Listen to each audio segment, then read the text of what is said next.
Are you tired of putting things off until tomorrow? And then tomorrow's tomorrow, and tomorrow's tomorrow?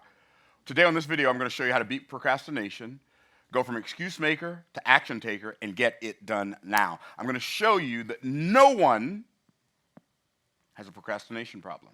People think they have a procrastination problem, but I've never met a person in my life with a procrastination problem. Procrastination is never the problem. Procrastination is always the symptom of the problem. And in this video, I'm going to show you why you keep putting things off. The reason people procrastinate, any of us, is because we are associating more pain than pleasure with the actual getting of this thing done. If I just change it and I start associating more pleasure than pain to this activity, I'll get the thing done. Now, the interesting thing about it is, regardless of the thing, it's like we think, well, I'm just procrastinating this thing because this is the thing that I don't like to do. No, you're procrastinating because of how you're using your mind or avoiding using your mind. But I'm going to show you how to use your mind in such a way that procrastination will never be something you have to deal with again. You'll just get it done, and you'll understand how to get it done in real time when you're tempted to procrastinate. Everybody ready? Shout, I'm ready. Ready. Okay, here we go. So this is how it works. This is you. And by the way, not only does this work in helping you not procrastinate, it'll also work in helping you help other people when you're communicating with them not to procrastinate. It'll help you help your spouse to stop procrastinating. It'll help you help your children stop procrastinating. It'll help you, if you're a teacher, help your students stop procrastinating if you understand this principle. So, this is you. These are the facts. And you observe the facts. Maybe you see them. Maybe you hear them. And when you observe the facts, the very first thing you do is you put a frame around the facts. And that frame has a positive aspect and a negative aspect. Now, the positive and negative aspect of the facts have to be there in order for the fact to be there. What does that even mean? What it means is there's no such thing as a purely positive fact. And there's no such thing as a purely negative fact. And so what happens when we put this frame around the fact is that frame is in the form of a focus in our head. And that focus in our head, if we're focused on the positive aspect of the fact, it makes us happy or it energizes us so that we can go and take that action. But if we focus on the negative aspect of the fact, it makes us sad or some negative emotion, so we avoid whatever that activity is. Now, as soon as I create a frame around the fact and I start focusing on either the positive or the negative, the first thing I do is I start building a belief. And it doesn't matter if the belief is true. It's my belief. People think that they believe things because they're true, but here's the reality. People think things are true because they believe them. And if you can become self-aware enough to know that the things that you are believing are true, you're believing they're true because you think them rather than you think they're true because you believe them rather than thinking that you believe them because they're true. Just be aware of that. And it may be true, but the reason you believe it is because you think it's true. Are y'all tracking? Okay. And so the first thing I do when I focus on the fact, I focus on the fact in my head, then I develop in my mind, I develop a belief. And that belief also has a positive and a negative. If I'm focused on the positive aspect of the fact, that belief manifests in my life as faith, which faith without works is dead. What does that mean? That means if I really believe something, I'm going to do something about it. But if I'm focused on the negative aspect of the fact, then it's going to manifest a belief called doubt. Now, here's the thing most people don't understand. Faith and doubt are both belief. Most people think that faith is belief and doubt is the absence of belief. But doubt is not the absence of belief. Faith is belief in the outcome I desire. Doubt is belief in the outcome I don't desire. And so it's not that, well, a person who has faith doesn't have doubt. Everybody who has faith has doubt. You doubt the opposite of the thing you have faith in. And everybody who has doubt has faith. They have faith in the thing that's opposite of what they're doubting. And that's just how life works. And so what we have to do is we have to be aware and hyper intentional about what aspect of the facts we focus on. Because the aspect of the facts we focus on cause us to believe things that affect outcomes in our lives. I really hope I hope you are wrapping your minds around what I'm saying.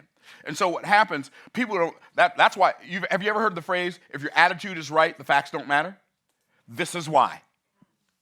If your attitude is right, what kind of attitude do I need to have? Well, I need to have, I don't know about you, you have the kind of attitude you want to have. I need to have the kind of attitude where I'm focused on the positive aspect of the facts as often as possible, unless focusing on the positive aspect of the fact is going to put my life or health or family or finances or something that's important to me in jeopardy.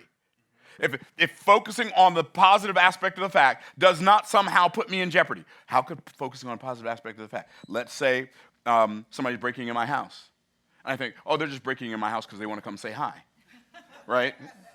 I'm focused on, that's an erroneous belief that could cause me harm, right? And I'm focused on the positive aspect of the fact. Now, is it possible that somebody could be breaking into my house because they want to come say, I mean, that possibility exists, but what's the likelihood? Not likely.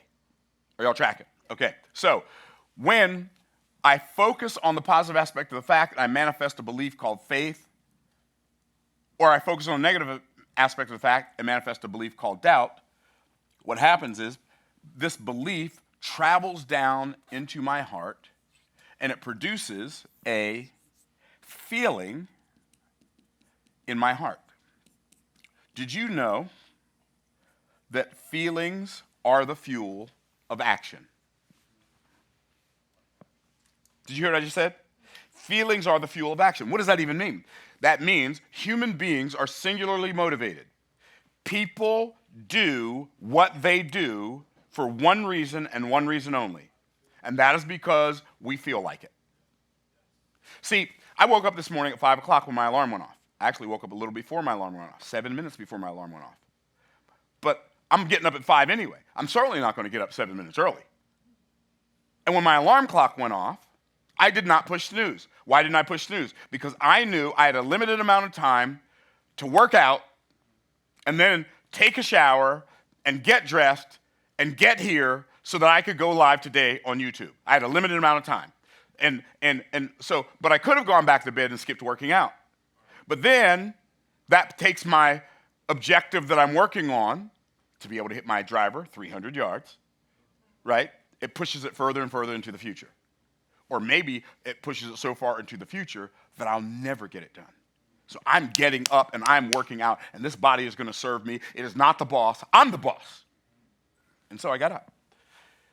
And so why did I get up? Because I felt like the feeling that I had that if I get up and go work out, I'm going to eventually be able to hit 300-yard drives.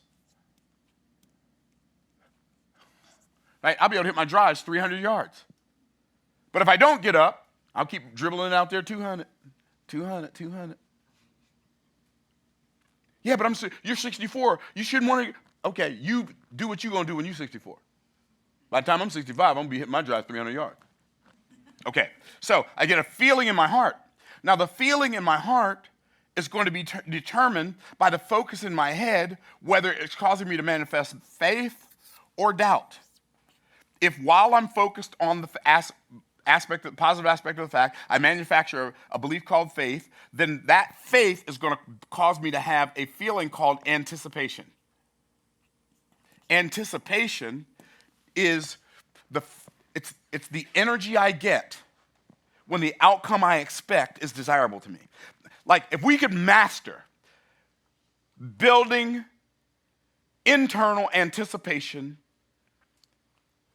intentionally, it would change our lives forever. And by the way, most people have almost no practice. Most of the anticipation that we get, someone outside of us creates it. Like Apple is very good at creating anticipation for the new iPhone.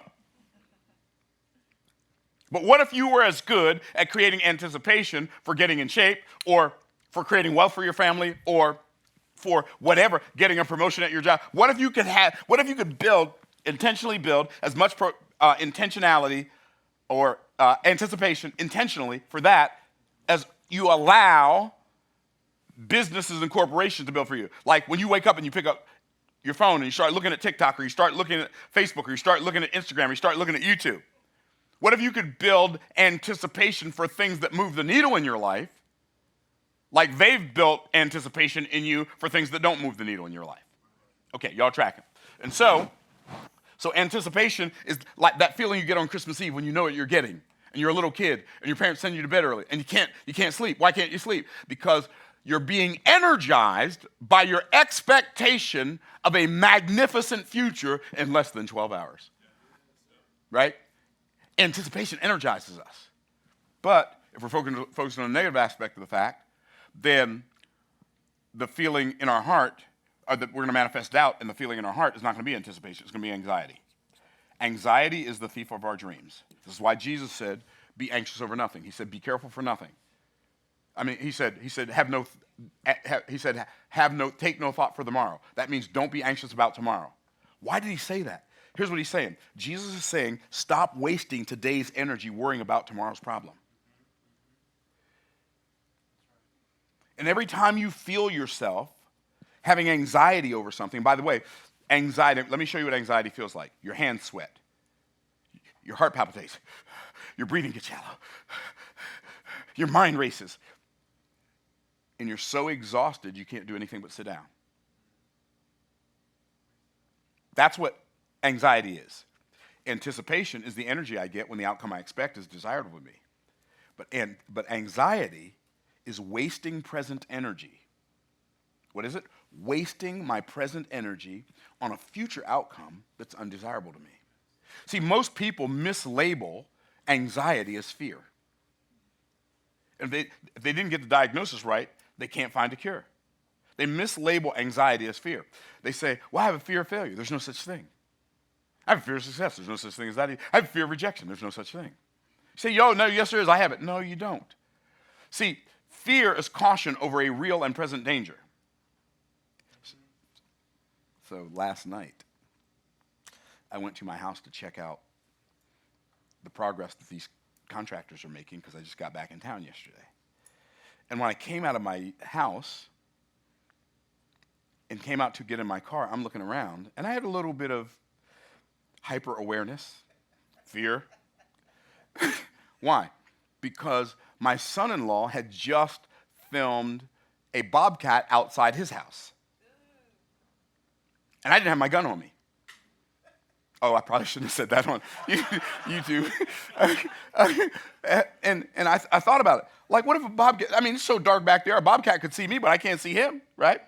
And then I saw a bobcat. Came in here one morning. I walked out of my office. There's a bobcat at the door of one of those offices right down the street, right down in the parking lot. And so I came outside and I don't have my gun. Okay. So I had fear, but it was really anxiety because there was no bobcat there. Now, if I hit my ball too close to an alligator and I go up and I didn't see the alligator because I'm so focused on golf, I didn't see the big green monster-like alligator, and all of a sudden I notice, I'm like, ugh, right? That's not anxiety, that's fear. Why? Because there's a real and present danger. Fear is caution over a real and present danger. Anxiety is caution over a future imagined danger. So I'm imagining a danger in the future so vividly that it causes a physical reaction in my body now. That's anxiety. Are y'all tracking? Okay, cool. So when I focus on the positive aspect of the fact, builds faith, feeling of anticipation. Negative aspect of the fact builds doubt, anxiety, and which feeling I have is going to determine. So the focus in my head creates a feeling in my heart, and the feeling in my heart produces a function in my hands. What's the function in my hands? Well, it depends. If I have anxiety, the function in my hands is, if I have anticipation, the function in my hand is called power. I now have the power to act. This is how you overcome procrastination. Instead of envisioning it not working, you envision it working. And if you can't envision it working, like if you're, but I tried to envision it working, I couldn't do it. Sit down and write out every positive thing that's going to happen in your life when it happens. And then read it out loud. And I know this works because I'm telling myself a different story. And I realize that when I have anxiety, the reason I'm having it is because I'm seeing something negative in my mind's eye. But if I write something down intentionally and I read it out loud, I'm saying something positive in my ears. And doubt is created in the eyes, and faith is created in the ears. That's why it says David encouraged himself in the Lord. Are y'all tracking? And so when I have anticipation, I have power to act, I'm not procrastinating anymore. When I have anxiety, the function in my hand is called powerlessness. I don't have the power to take action. And that powerlessness causes me to say I'll do it later when I have more power and I have more anticipation and I have more faith because I'm going to be focused on a positive aspect of the fact. And I don't even know that I'm doing that. All of those things I am doing unconsciously. But what if I start doing all of these things consciously? Here's what happens. If I'm a writer, I'll never have writer's block again. Because writer's block is actually expecting the book not to sell. If you knew you were going to sell 1 million copies next week, you get the book done yesterday. Well, I'm procrastinating doing my sales presentation. I have a procrastination problem when it comes to my sales presentation. No, you don't. What you have is an expectation problem. And you're expecting people not to buy. And you desire them to buy. So one of the things that I did to free myself from that is I stopped desiring people to buy. And I just became aware, if I talk to enough people and I do a presentation in front of enough people, some of them will buy. And so I now don't have to hope somebody buys. I know someone will because the law of averages makes it so. Even if I have a terrible presentation, if I do enough presentations, somebody's going to buy. I know. I've seen plenty of terrible presentations that made sales. Yes. And so all I'm saying is stop putting off your future until tomorrow because the reality is there's no such thing as tomorrow. It's always today. And so to overcome procrastination, I become hyper-intentional about my focus.